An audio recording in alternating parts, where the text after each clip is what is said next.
Dans la suite du débat, la parole est à Monsieur André Gattolin, pour La République En Marche.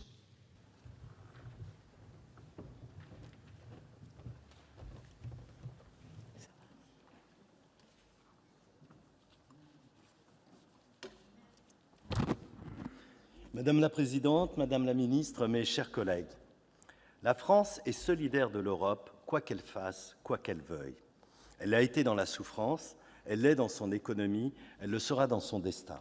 La France a une tâche européenne qu'elle ne peut éluder.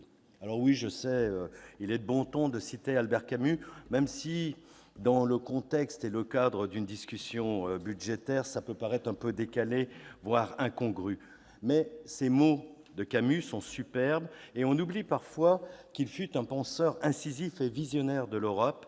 Et ces mots qu'il a posés au lendemain de la Seconde Guerre mondiale, dans une Europe à l'époque exsangue, qui venait de se déchirer comme jamais auparavant, méritent à mon sens d'être rappelés aujourd'hui, à une époque où notre continent est traversé par de multiples crises et qu'il s'interroge sur son avenir, sur sa cohésion et sur le sens à donner encore au mot de solidarité entre les peuples et les nations qui la composent. Ces superbes mots de Camus ne sont sans doute pas si incongrus et si inutiles aussi à rappeler quand il s'agit de donner un peu de sens et de profondeur à un article 27 du PLF dont le moins qu'on puisse dire, c'est que sa formulation est des plus concises et des plus arides. Des plus arides parce que 34 mots pour plus de 20 milliards d'euros engagés, ça fait environ 594 millions d'euros le mot. C'est pas donné et c'est pas très clair. Alors je m'étendrai pas ici sur le mode de calcul un peu complexe de notre contribution annuelle au budget européen. D'abord parce que les orateurs qui m'ont précédé et surtout ceux qui vont me succéder le feront avec brio. Ensuite parce que cela contribuerait à éluder ou en tous les cas à cacher une partie pourtant essentielle du débat qui doit être attachée à la discussion de cet article.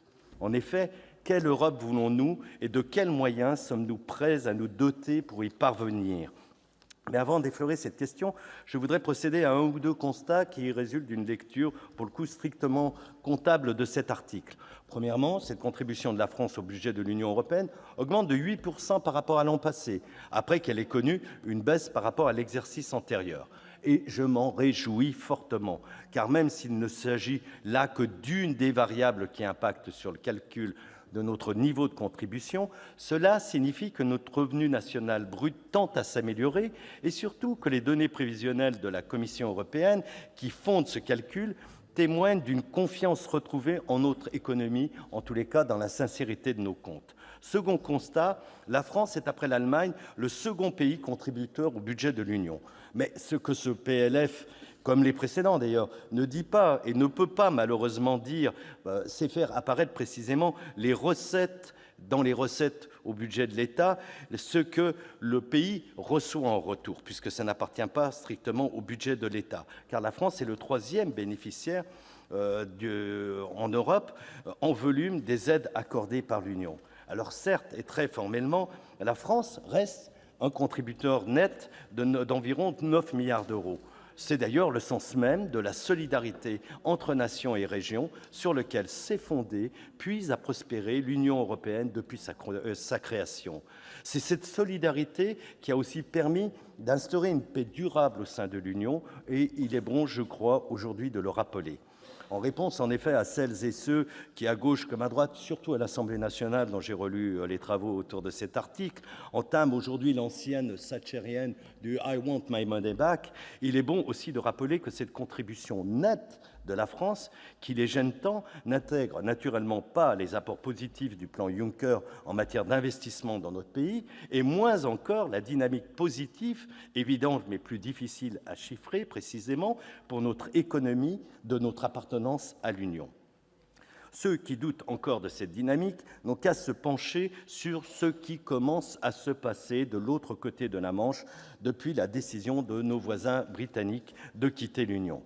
Madame la ministre, précisément parce que la nature de la construction de notre budget national laisse à penser que l'Europe nous coûte beaucoup plus cher qu'elle nous rapporte, j'avais, il y a un peu plus de 4 ans, dans un rapport sur la citoyenneté européenne, commis pour le compte de notre belle commission des affaires européennes, suggéré que le gouvernement produise annuellement, merci mon cher collègue, suggéré que le gouvernement produise annuellement un rapport qui serait largement publicisé, qui évalue plus formellement les apports concrets de l'Europe pour l'économie et la vie dans notre pays.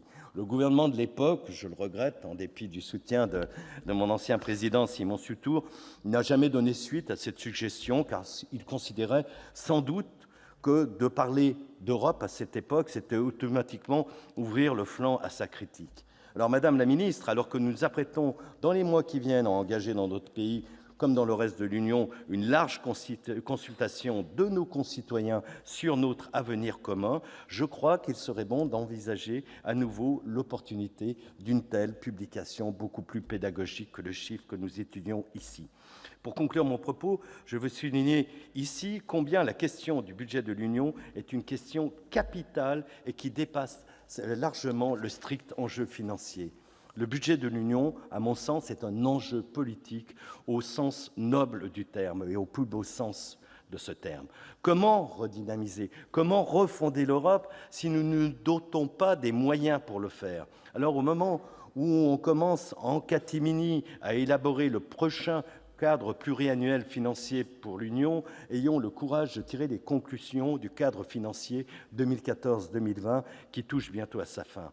Le malthusianisme qui avait présidé à sa construction finale nous a profondément handicapés, nous contraignant à des logiques excessives de fongibilité entre les différents chapitres de ce budget, nous forçant à diminuer nos ambitions initiales, déjà bien rabattues après la décision finale, pour ne répondre que partiellement à de nouvelles urgences apparues depuis 2014. Alors, dans un monde profondément en mutation, tout le monde s'accorde à penser qu'il est aberrant de bâtir un cadre financier pour 7 ans, surtout quand celui-ci dépend presque exclusivement de contributions nationales des États membres et qu'il n'offre aucune véritable marge de manœuvre en cours de route. Merci de bien Madame la conclure. ministre, je termine. Pourriez-vous nous dire quels sont, sinon les choix arrêtés par le gouvernement, mais tout au moins la philosophie de celui-ci sur ce sujet? Je vous remercie.